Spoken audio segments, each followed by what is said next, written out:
Released by Jacob Zweinel in August of 2022, Midnight Fight Express is an isometric brawler full of bloody fistfights, frantic gunfights, and pulse-pounding pillow fights.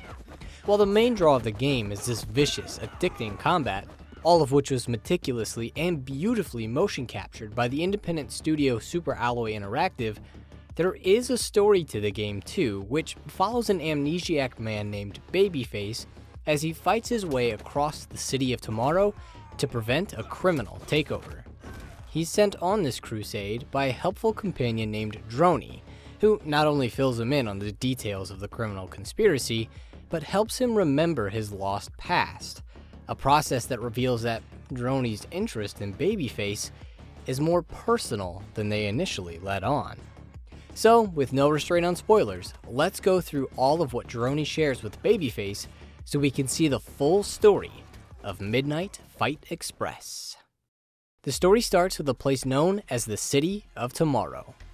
Originally envisioned as a utopia built with its citizens in mind, the influx of cash that made its way into the city to fuel its innovation only served to corrupt those that ran it, and eventually, with rent in the city skyrocketing and drugs littering the streets, control of the city fell to various criminal gangs and organizations. In fact, the criminal problem of the city was so bad that the number of criminals in it outnumbered the number of ordinary civilians. With all of this, the City of Tomorrow was seen as an abject failure. But where most saw failure, one man saw opportunity. Jeffrey Kingsworthy, the youngest child in a generationally rich family, was one of the many investors involved with trying to make the city a better place. And he had a vision where the City of Tomorrow could be used as a foundation to launch a new future for mankind. However, that philanthropic appearance was only a ruse, as Kingsworthy was determined to take total control of the city, believing that only in his hands could all of the city's problems be solved. A seemingly noble cause, but even that was a ruse, as Kingsworthy's determination to take control of the city was driven by an inferiority complex he had with regards to his siblings' own successes. He didn't want to take control of the city to help mankind, he wanted to do it to stoke his own ego. As he began his work, he recruited several people to his cause to work on making his vision a reality. These included long loyal friends like Chef Favreau, his personal chef who had connections to the black market, or Dr. Maker, an old friend that had fallen on hard times since becoming a surgeon, as well as others that were coerced, bribed, or blackmailed into participating, like Agent Barn, an ambitious cop that had an eye on a federal position, or various scientists from across the world that weren't constrained by things as ridiculous as morals. His most valuable ally, though, was a man named Babyface. Babyface was a born and bred criminal, and early on in his life of crime, his potential was recognized by Kingsworthy, who brought him into his organization and gave him everything he wanted in exchange for his loyalty. As such, Babyface dedicated his whole life to Kingsworthy and his cause, undergoing intense training to become the ultimate warrior, and training soldiers and assassins to take out Kingsworthy's enemies. He quickly rose through the ranks and became Kingsworthy's right-hand man, and was even seen as the person that would inherit his cause when he passed away.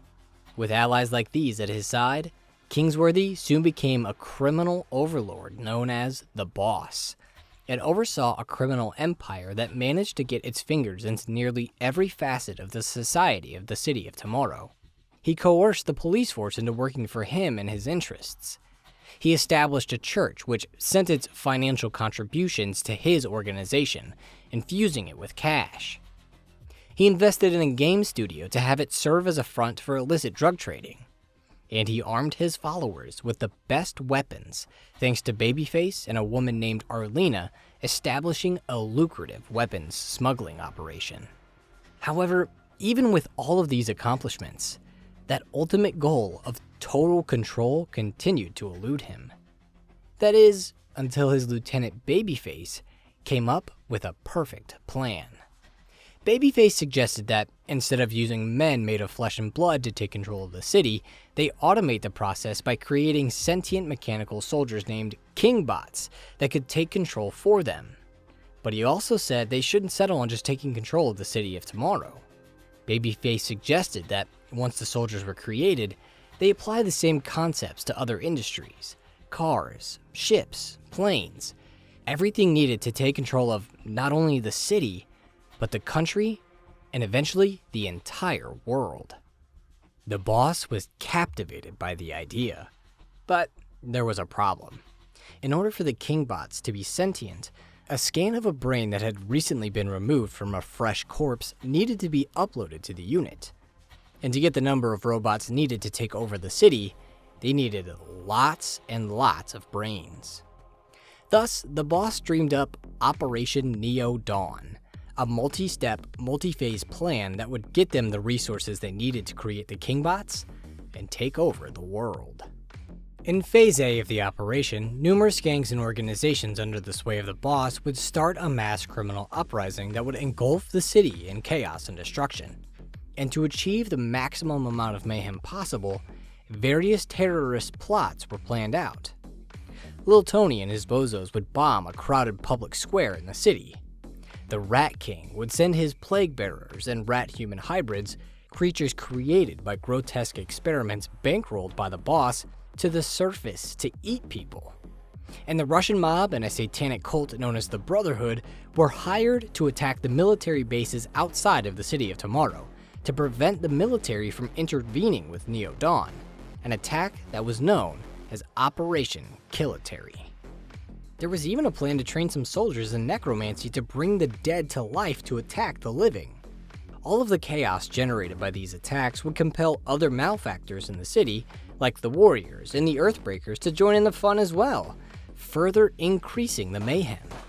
At that point, the police force, posing as attempting to save the civilians of the city, would send citizens to civilian evacuation zones to be safe. However, upon arriving, the civilians would be killed by thugs of the boss who would harvest their brains to be used for the Kingbots. Once enough brains were gathered, they would be scanned and uploaded to the robots, whereupon Phase B would start, which involved the Kingbots swooping in and taking over the city, led by the boss's most trusted lieutenant, Babyface. Operation Neo Dawn was something that was going to take years to prepare for. And as the years passed, everything seemed to be going according to plan, until the day that a 15-year-old kid showed up at the boss's doorstep, saying Babyface was his father. Babyface took the kid in, and although he attempted to keep the kid at arm's length, from being a father to the kid, he learned how to give back to the world, and how much it meant to the kid to have a parent he could be proud of. Thus, Babyface decided he was going to quit his criminal ways and go straight, living an honest life with his child. However, he wasn't naive. He knew that there was no quitting from the boss's organization, that the boss wouldn't let him just go, meaning he and the kid would be hunted for the rest of their lives. So Babyface decided to take care of this predicament before it became a problem for them by taking out the boss. Being a trained killing machine, Babyface felt he would be able to pull it off. The kid, on the other hand, was nowhere near as capable, as although his father had trained him a bit, it wasn't enough to help him in the fight. So when the time came, Babyface made the kid stay behind while he went off to kill the boss, much to the kid's dismay. However, naively believing that he could help, after Babyface left, the kid sneaked off after his father. He watched as Babyface used his friendship with the Scorpion Queen to get close to the boss, fought his way past his guards, which included two of his old proteges, Ben and the Butcher, and reached the man himself. But at the critical moment, after Babyface and the boss had traded devastating blows, the kid was captured. Babyface immediately gave up the fight, and instead of executing the traitor, the boss gave him an ultimatum. If he would agree to be brainwashed to become a sleeper agent for the boss, he would spare the kid's life. An offer Babyface, of course, accepted. However, he wasn't the only one brainwashed. The kid was brainwashed too. But whereas all of Babyface's memory was wiped, the kid only had his memory changed, coming to believe that instead of sacrificing his mind for him, Babyface instead yelled at him for putting himself in harm's way, and being so frustrated with him, walked away, abandoning him and leaving him there with the boss. After leading him to believe this lie, the boss took the kid in, raising him as if he were his own child, and turning him against his father. Years went by, and the kid, despite seemingly being rejected by him, always kept his dad in his thoughts, hoping that someday he would be able to find Babyface and ask him why he left, thinking that hearing his reasoning would give him some closure. He also developed a knack for technical knowledge, becoming an adept hacker. However, his skills were never really utilized to help with Operation Neo Dawn because the boss always kept him at arm's length, likely because of the kid's strong moral code. His distance turned out to be a good idea, as when the day came that Operation Neo Dawn was put into effect, the kid agonized over seeing thousands, if not millions of innocents of the city being put to death for the boss's selfish dream. Thus, soon after it started, the kid decided he was going to stop Neo Dawn. However, he didn't have the combat acumen needed to fight off all the gangs and thugs that were cooperating to bring the plan to life. But he did know of someone that did.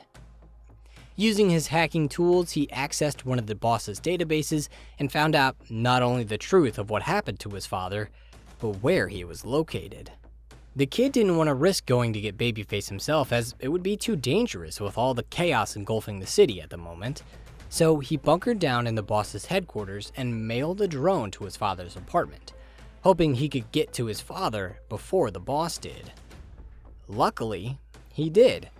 As Babyface was watching the news of the mayhem overwhelming the city of tomorrow, the kid's drone arrived. Using some speakers on board the drone, the kid told Babyface what happened to him, and pushed him to take a stance against the criminals and save the city. Inspired by the drone's words, Babyface accepted his charge and set out to stop the takeover of the city of tomorrow. Although it had been years since he'd used them, Babyface's combat skills quickly came back to him, and with them, he brought an end to Lil Tony and his plot to bomb Piper Square, ended the reign of the Rat King and exterminated his human-rat hybrids, destroyed the weapons smuggling rings started by him and Arlena, killed Chef Favreau, who was overseeing the harvesting of the organs and brains of the civilians in the civilian evacuation centers, and prevented Operation Kilitary from taking place by killing the Snail, the leader of the Russian Mafia, and the leader of the Brotherhood, who were planning on backing out of the plan anyways. Of course, ruining the boss's plans only put a crosshair on his back, so as he made his way through the city, mercenaries and assassins were sent to hunt him down, like the Faceless and the Scorpions.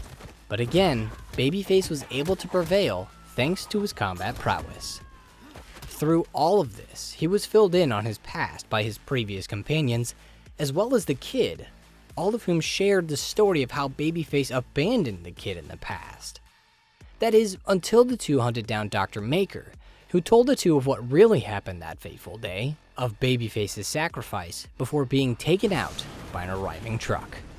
While it was a shocking revelation, especially to the kid who realized a big part of his life was a lie, it was also somewhat of a relief and a confirmation that stopping the boss was something they both wanted to do. With Dr. Maker's demise, all of the boss's goons had been eliminated, meaning there was only one person left for the two to deal with: the boss himself.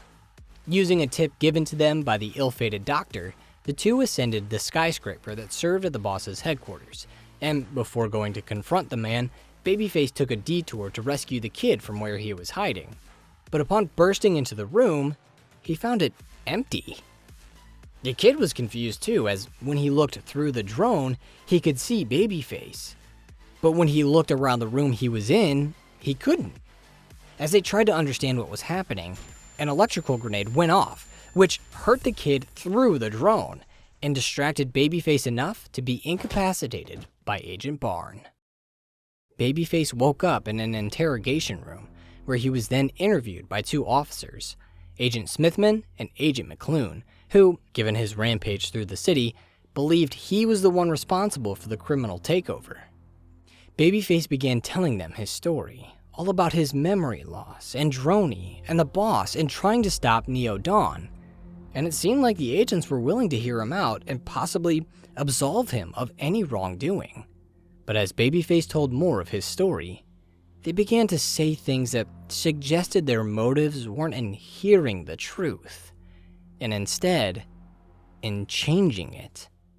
Indeed, by the time Babyface finished, it was clear the agents were in the pocket of the boss and had been trying to see if Babyface's brainwashing had been reset after he had been captured. Finding that it hadn't, the agents readied to execute Babyface, taking the moment to reveal a devastating truth to him, that the kid had been executed by the boss when Babyface was originally brainwashed. Hearing that sent Babyface into a rage, and he burst from his cuffs and killed his captors, including Agent Barn. But as he was taking out Barn, the agent let slip that the boss preserved the kid. An interesting word choice, and determined to find out what that meant, Babyface set out to find his former friend. He soon came upon a lab where Kingsworthy approached a table that held the remnants of the drone the kid used. He began talking to the drone, whereupon everything became clear. After the boss had killed the kid, he successfully uploaded a scan of his brain into the drone, creating the world's first sentient robot, thereby proving that Operation Neo Dawn could be successfully executed. Although the kid had messed things up a bit, accelerating the start of Phase B, it was all for naught, as the operation was still going to go through, and soon the city would fall into the hands of the boss. At that moment, the boss noticed Babyface and ran off, but not before starting the Kingbots to take out the traitor. However, after a dramatic reunion with his robotic child and a reaffirmation that they would save the city, Babyface defeated all of the Kingbots sent to eliminate him, and with their destruction, was left with only one thing left to do. After once again beating his former proteges, Ben and the Butcher, Babyface and the kid entered the boss's office to face him once and for all. Kingsworthy tried to turn the tide of the fight in his favor by using a robotic exosuit named Humanity's Savior 3000 to enhance his fighting powers, as well as having reinforcements flood the room to overwhelm his opponents. But it wasn't enough to overcome the lethal combat skills of Babyface, and he was soon defeated by his former lieutenant. He tried to get him one last cheap shot, but Babyface saw it coming, countered, and killed him, bringing an end to the boss's evil plans to take over the world. His fiery death destabilized the structure of the building, so the kid and Babyface started to look for a way out. Their attempts to flee were hampered by some special forces that were still loyal to the boss, and during the fighting, one of the soldiers managed to grapple and restrain Babyface, which gave another soldier the opportunity he needed to shoot and critically injure him. He fought on, but with the copious amount of blood pouring from his injury, he began to get overwhelmed. But right before he did, the kid from inside the drone released a huge shockwave that killed the rest of their attackers. Having finally defeated the last of the soldiers of the boss, father and son sat at the edge of the building and watched the sun rise over the city of tomorrow, content at their success in saving the city. However, although they had won the battle, it did not seem the war was over just yet. Dr. Maker, who had lived through his attack from Babyface, rose from the rubble surrounding him and made a call. He told the woman on the other end what Babyface and the kid, her son and grandson respectively, had done. After lamenting that she had to clean up another one of Kingsworthy's messes, the woman ended the call. And with that call ended, so too ends the story of Midnight Fight Express. It's a pretty fun one that has some unexpected twists and turns that makes it pretty enjoyable, and I'm curious to see what's in store for our dynamic duo in the next chapter of their story. So long as any kind of follow-up, whether it be a full game or some kind of DLC for the game, preserves or better yet improves upon the combat system set by its predecessor, I'll certainly be checking it out. Now, I think I covered everything to do with the story of the game, but if I missed something, feel free to point it out and let me know. And if you're confused about anything or have any lingering questions, feel free to ask and I'll do my best to answer them. Before I go, I'd like to remind you that the audio of every episode is uploaded to Spotify, so feel free to listen over there if that's easier for you. But that'll be it for this one, so until next time, thank you for watching and see you later.